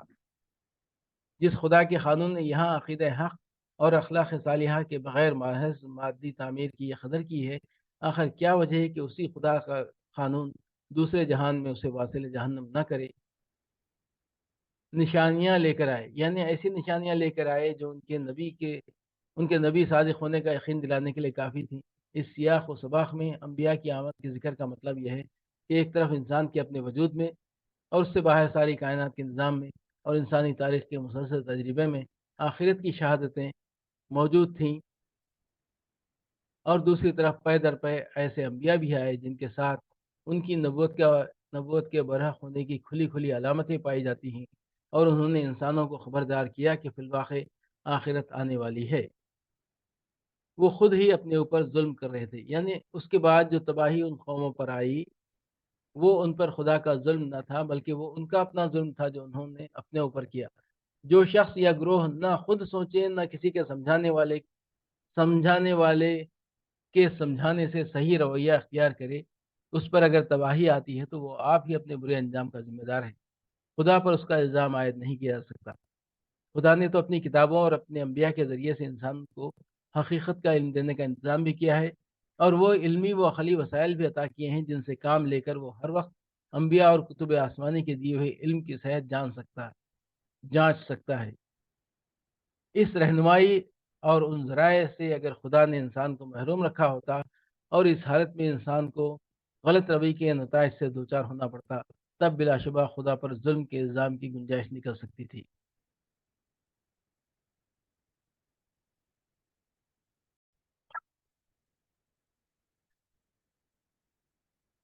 بسم اللہ الرحمن الرحیم. آخرت میں لوگ اپنی دنیاوی زندگی کا اندازہ بہت کم لگائیں گے. تفہیم القرآن جلد سوم صفحہ 122 تا 124. یتخافتون بینہم ان لبثتم الا عشرا نحن عالم بما یقولون اذ یقول امثلهم طریقۃ ان لبثتم الا یوما. آپس میں چپکے چپکے کہیں گے کہ دنیا میں مشکل ہی سے تم نے کوئی 10 دن گزارے ہوں گے. ہمیں خوب معلوم ہے کہ وہ کیا باتیں کر رہے ہوں گے. ہم یہ بھی جانتے ہیں کہ اس وقت ان میں سے جو زیادہ سے زیادہ محتاط اندازہ لگانے والا ہوگا وہ کہے گا کہ نہیں، تمہاری دنیا کی زندگی بس ایک دن کی زندگی تھی. آپس میں چپکے چپکے کہیں گے کہ دنیا میں مشکل ہی سے تم نے کوئی 10 دن گزارے ہوں گے.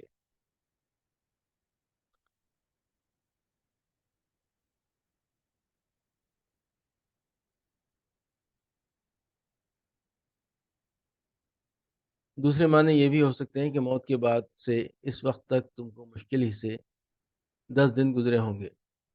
قرآن مجید کے دوسرے مقامات سے معلوم ہوتا ہے کہ قیامت کے روز لوگ اپنی دنیاوی زندگی کے متعلق بھی یہ اندازہ لگائیں گے کہ وہ بہت تھوڑی تھی، اور موت سے لے کر قیامت تک جو وقت گزرا ہوگا اس کے متعلق بھی ان کے اندازے کچھ ایسے ہی ہوں گے. ایک جگہ ارشاد ہوتا ہے قال کم لبثتم فی الارض عدد سنین قالوا لبثنا یوما او بعض یوم فاسأل العادین.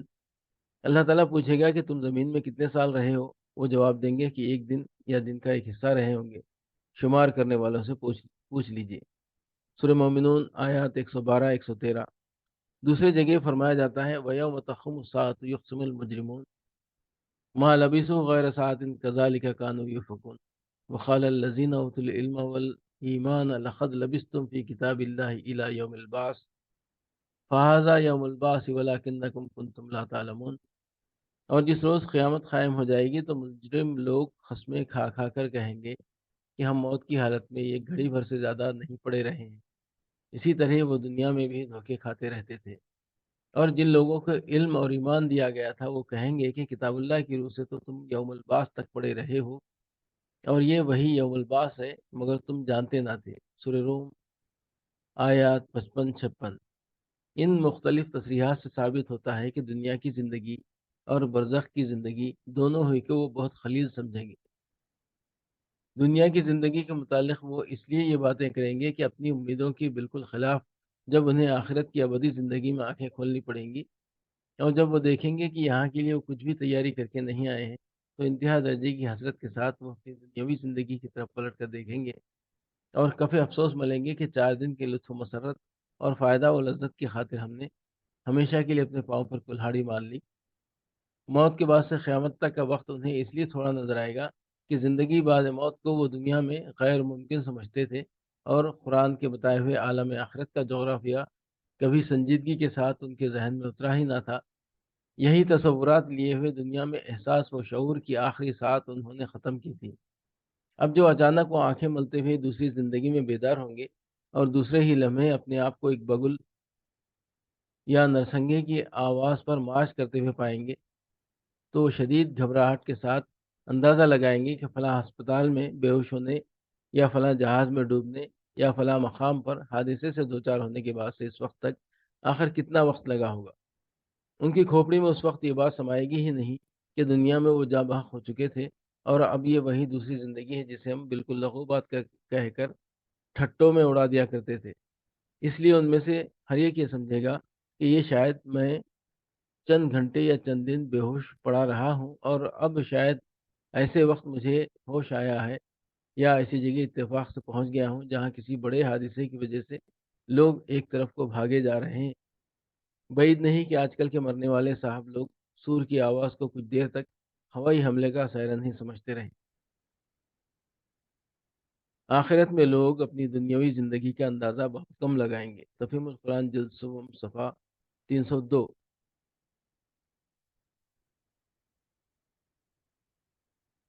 سورہ مومنون آیات 112-114۔ قال کم لبثتم فی الارض عدد سنین قالوا لبثنا یوما او بعض یوم فاسأل العادین قال ان لبثتم الا قلیلا لو انکم کنتم تعلمون۔ پھر اللہ تعالیٰ ان سے پوچھے گا بتاؤ زمین میں تم کتنے سال رہے؟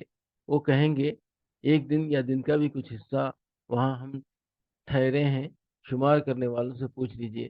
ارشاد ہوگا تھوڑی ہی دیر ٹھہرے ہونا، کاش تم نے یہ اس وقت جانا ہوتا۔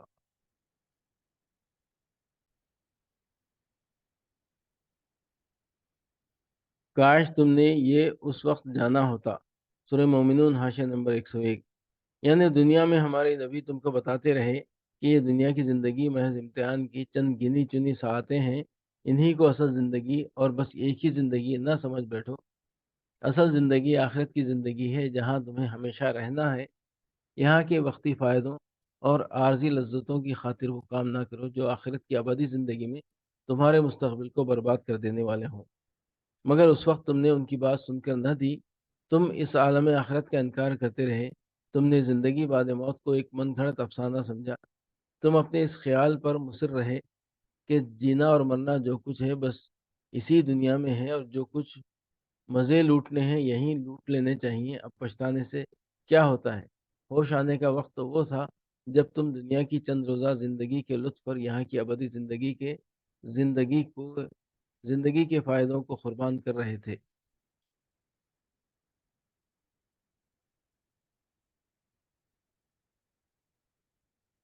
آخرت میں لوگ اپنی دنیاوی زندگی کا اندازہ بہت کم لگائیں گے۔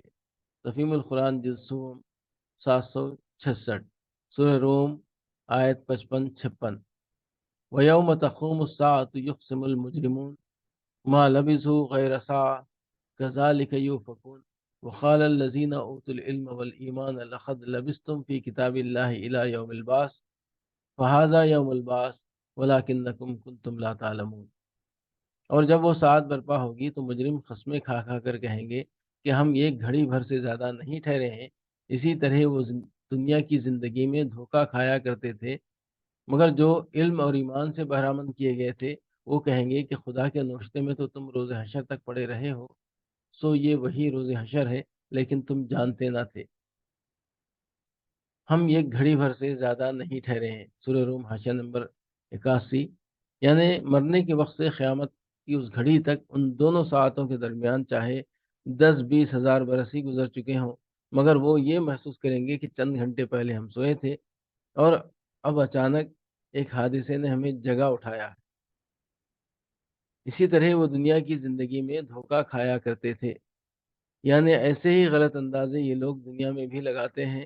وہاں بھی یہ حقیقت کے ادراک سے محروم تھے، اسی وجہ سے یہ حکم لگایا کرتے تھے کہ کوئی قیامت و قیامت نہیں آنی، مرنے کے بعد کوئی زندگی نہیں، اور خدا کے سامنے حاضر ہو کر ہمیں حساب نہیں دینا۔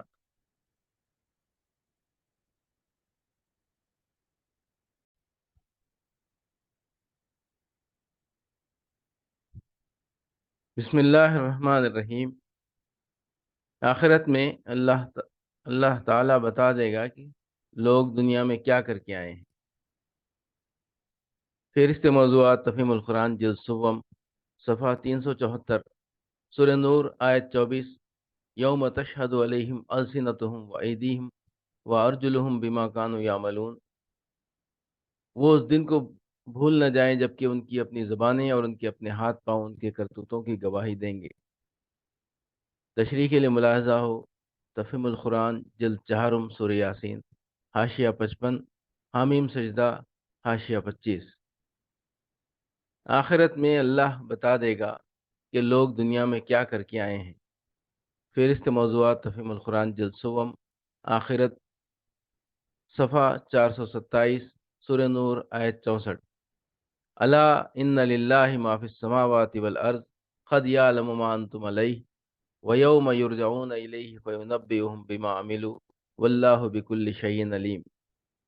خبردار رہو، آسمان و زمین میں جو کچھ ہے اللہ کا ہے، تم جس روش پر بھی ہو اللہ اس کو جانتا ہے۔ جس روز تم اس کی طرف پلٹو گے وہ تمہیں بتا دے گا کہ تم کیا کچھ کر کے آئے ہو، وہ ہر چیز کا علم رکھتا ہے۔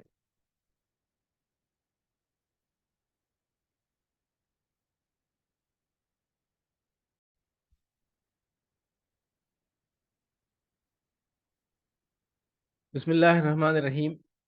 آخرت میں اللہ منکرین آخرت پر کس طرح حجت قائم کرے گا۔ فہرست موضوعات تفہیم القرآن جلد سوم، صفحہ 605 تا 607، سورہ عنکبوت آیت 45۔ اتل ما اوحی الیک من الکتاب واقیم الصلاۃ ان الصلاۃ تنہی عن الفحشاء والمنکر ولذکر اللہ اکبر واللہ یعلم ما تصنعون۔ اے نبی، تلاوت کرو اس کتاب کی جو تمہاری طرف وحی کے ذریعے سے بھیجی گئی ہے، اور نماز قائم کرو، یقیناً نماز فحش اور برے کاموں سے روکتی ہے، اور اللہ کا ذکر اس سے بھی زیادہ بڑی چیز ہے۔ اللہ جانتا ہے جو کچھ تم لوگ کرتے ہو۔ یقیناً نماز فحش اور برے کاموں سے روکتی ہے۔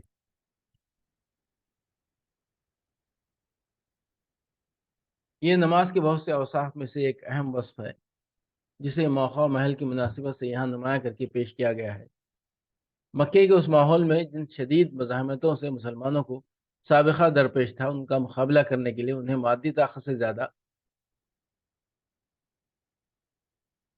طاقت سے بڑھ کر اخلاقی طاقت درکار تھی۔ اس اخلاقی طاقت کی پیدائش اور اس کے نشوونما کے لیے پہلے دو تدبیروں کی نشاندہی کی گئی، ایک تلاوت قرآن، دوسرے اقامت صلاۃ۔ اس کے بعد اب یہ بتایا جا رہا ہے کہ اقامت صلاۃ وہ ذریعہ ہے جس سے تم لوگ ان برائیوں سے پاک ہو سکتے ہو جن میں اسلام قبول کرنے سے پہلے تم خود مبتلا تھے، اور جن میں تمہارے گرد و پیش اہل عرب کی اور عرب سے باہر کی جاہلی سوسائٹی اس وقت مبتلا ہے۔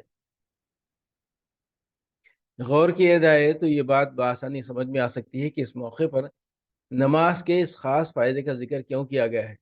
ظاہر ہے کہ اخلاقی برائیوں سے پاک ہونا اپنے اندر صرف اتنا ہی فائدہ نہیں رکھتا کہ یہ بجائے خود ان لوگوں کے لیے دنیا و آخرت میں نافع ہے جنہیں یہ پاکیزگی حاصل ہو، بلکہ اس کا لازمی فائدہ یہ بھی ہے کہ اس سے ان کو ان سب لوگوں پر زبردست برتری حاصل ہو جاتی ہے جو طرح طرح کی اخلاقی برائیوں میں مبتلا ہوں، اور جاہلیت کے اس ناپاک نظام کو جو ان برائیوں کو پرورش کرتا ہے برقرار رکھنے کے لیے ان پاکیزہ انسانوں کے مقابلے میں ایڑی چوٹی کا زور لگا رہے ہوں۔ فحشا اور منکر کا اطلاق جن برائیوں پر ہوتا ہے انہیں انسان کی فطرت برا جانتی ہے، اور ہمیشہ سے ہر قوم اور ہر معاشرے کے لوگ خواہ وہ عملاً کیسے ہی بگڑے ہوئے ہوں، اصولاً ان کو برا ہی سمجھتے رہیں۔ نزول قرآن کے وقت عرب کا معاشرہ بھی اس عام کلیے سے مستثنیٰ نہ تھا۔ اس معاشرے کے لوگ بھی اخلاق کی معروف خوبیوں اور برائیوں سے واقف تھے، بدی کے مقابلے میں نیکی کی قدر پہچانتے تھے، اور شاید ہی ان کے اندر کوئی ایسا شخص ہو جو برائی کو بھلائی سمجھتا ہو یا بھلائی کو بری نگاہ سے دیکھتا ہو۔ اس حالت میں اس بگڑے ہوئے معاشرے کے اندر کسی ایسی تحریک کا اٹھنا جس سے وابستہ ہوتے ہی اسی معاشرے کے افراد اخلاقی طور پر بدل جائیں اور اپنی سیرت و کردار میں اپنے ہم عصروں سے نمایاں طور پر بلند ہو جائیں، لامحالہ اپنا اثر کیے بغیر نہ رہ سکتا تھا۔ ممکن نہ تھا کہ عرب کے عام لوگ برائیوں کو مٹانے والی اور نیک اور پاکیزہ انسان بنانے والی اس تحریک کا اخلاقی وزن محسوس نہ کرتے، اور اس کے مقابلے میں محض جاہلی تعصبات کے کھوکھلے نعروں کی بنا پر ان لوگوں کا ساتھ دیے چلے جاتے جو خود اخلاقی برائیوں میں مبتلا تھے اور جاہلیت کے اس نظام کو قائم رکھنے کے لیے لڑ رہے تھے جو ان برائیوں کو صدیوں سے پرورش کر رہا تھا۔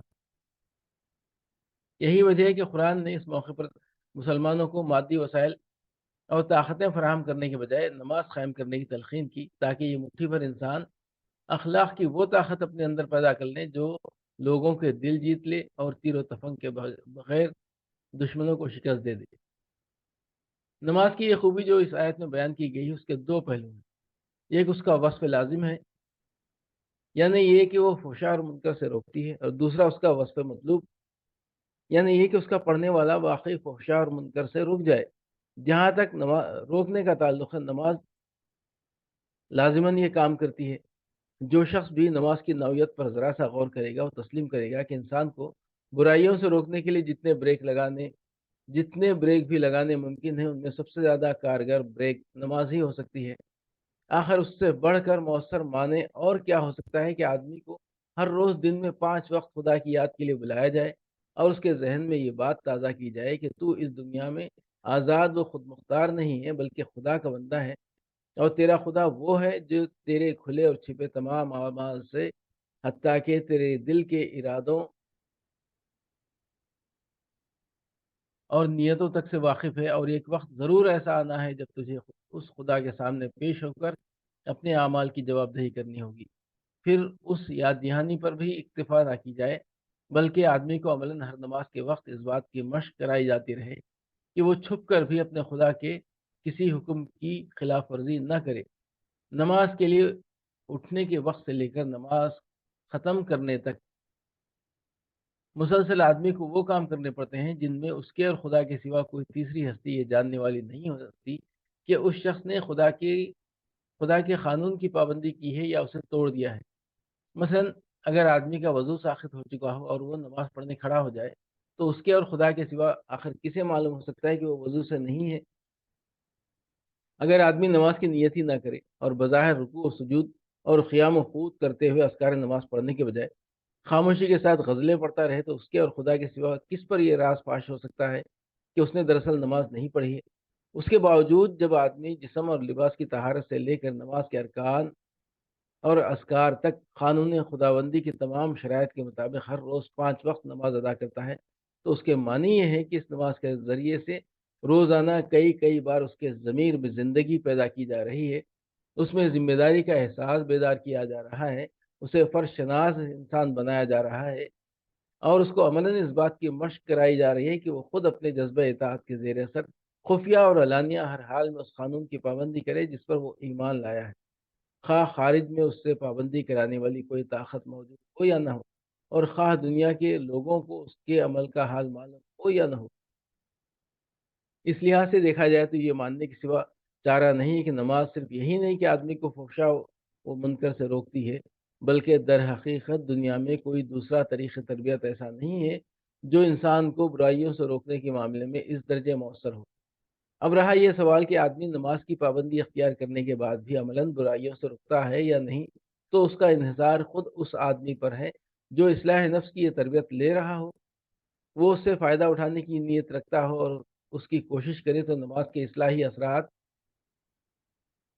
اس پر مترتب ہوں گے، ورنہ ظاہر ہے کہ دنیا کی کوئی تدبیر اصلاح بھی اس شخص پر کارگر نہیں ہو سکتی جو اس کا اثر قبول کرنے کے لیے تیار ہی نہ ہو۔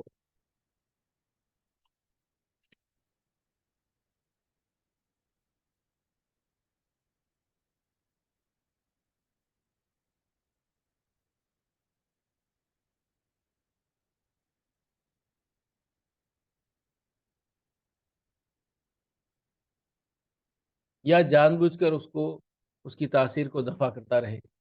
اس کی مثال ایسی ہے جیسے غذا کی لازمی خاصیت بدن کا تغذیہ اور نشو و نما ہے، لیکن یہ فائدہ اسی صورت میں حاصل ہو سکتا ہے جبکہ آدمی اسے جزو بدن بننے دے۔ اگر کوئی شخص ہر کھانے کے بعد فوراً ہی قے کر کے ساری غذا باہر نکالتا چلا جائے تو اس طرح کھانا اس کے لیے کچھ بھی نافع نہیں ہو سکتا۔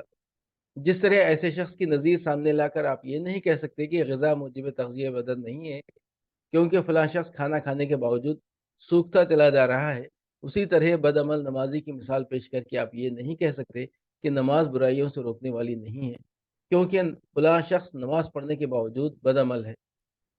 ایسے نمازی کے متعلق تو یہ کہنا زیادہ صحیح ہے کہ وہ در حقیقت نماز نہیں پڑھتا، جیسے کھانا کھا کر قے کر دینے کے متعلق یہ کہنا زیادہ صحیح ہے کہ وہ در حقیقت کھانا نہیں کھاتا۔ ٹھیک یہی بات ہے جو متعدد احادیث میں نبی صلی اللہ علیہ وسلم اور بعض اکابر صحابہ و تابعین سے مروی ہوئی ہے۔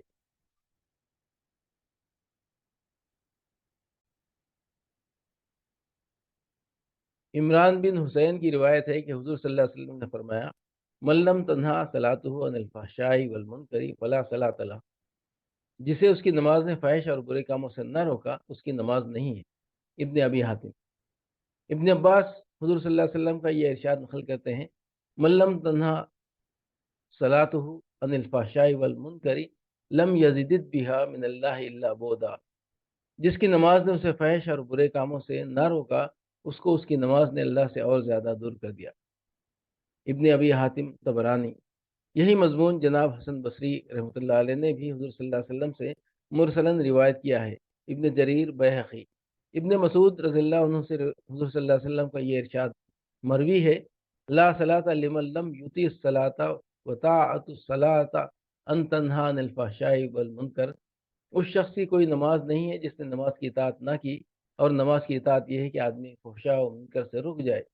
ابن جریر ابن ابی حاتم۔ اسی مضمون کے متعدد اقوال حضرات عبداللہ بن مسعود، عبداللہ بن عباس، حسن بصری، قتادہ اور اعمش وغیرہ سے منقول ہیں۔ امام جعفر صادق رضی اللہ عنہ فرماتے ہیں، رحمۃ اللہ علیہ فرماتے ہیں، جو شخص یہ معلوم کرنا چاہے کہ اس کی نماز قبول ہوئی ہے یا نہیں، اسے دیکھنا چاہیے کہ اس کی نماز نے اسے فحشاء اور منکر سے کہاں تک باز رکھا ہے۔ اگر نماز کے روکنے سے وہ برائیاں کرنے سے رک گیا ہے تو اس کی نماز قبول ہوئی ہے۔ روح المعانی۔ اللہ کا ذکر اس سے بھی بڑی چیز ہے۔ اس کے کئی معنی ہو سکتے ہیں۔ ایک یہ کہ اللہ کا ذکر یعنی نماز اس سے بزرگ و برتر ہے، اس کی تاثیر صرف سلبی ہی نہیں کہ برائیوں سے روکے، بلکہ اس سے بڑھ کر وہ نیکیوں پر ابھارنے والی اور سبقت الی الخیرات پر آمادہ کرنے والی چیز بھی ہے۔ دوسرا مطلب یہ ہے کہ اللہ کی یاد بجائے خود بہت بڑی چیز ہے، خیر الاعمال ہے، انسان کا کوئی عمل اس سے افضل نہیں ہے۔ تیسرا مطلب یہ ہے کہ اللہ کا تمہیں یاد کرنا تمہارے اس کو یاد کرنے سے زیادہ بڑی چیز ہے۔ قرآن مجید میں اللہ تعالیٰ کا ارشاد ہے، فَاذْكُرُونِی أَذْكُرْكُمْ، سورہ البقرہ آیت 152، تم مجھے یاد کرو میں تمہیں یاد کروں گا۔ بس جب بندہ نماز میں اللہ کو یاد کرے گا تو لامحالہ اللہ بھی اس کو یاد کرے گا، اور یہ فضیلت کہ اللہ کسی بندے کو یاد کرے اس سے بزرگ تر ہے کہ بندہ اللہ کو یاد کرے۔ ان تین مطالب کے علاوہ ایک اور لطیف مطلب یہ بھی ہے کہ جسے حضرت ابو الدرداء رضی اللہ عنہ کی اہلیہ محترمہ نے بیان کیا ہے کہ اللہ تعالیٰ کی یاد نماز تک محدود نہیں ہے، بلکہ اس کا دائرہ اس سے بہت زیادہ وسیع ہے۔ جب آدمی روزے رکھتا ہے یا زکوٰۃ دیتا ہے یا کوئی نیک کام کرتا ہے تو لامحالہ اللہ کو یاد ہی کرتا ہے، تبھی تو اس سے وہ عمل نیک صادر ہوتا ہے۔ اسی طرح جب آدمی کسی برائی کے مواقع سامنے آنے پر اس سے پرہیز کرتا ہے تو یہ بھی اللہ کی یاد ہی کا نتیجہ ہوتا ہے۔ اس لیے یاد الہی ایک مومن کی پوری زندگی پر حاوی ہوتی ہے۔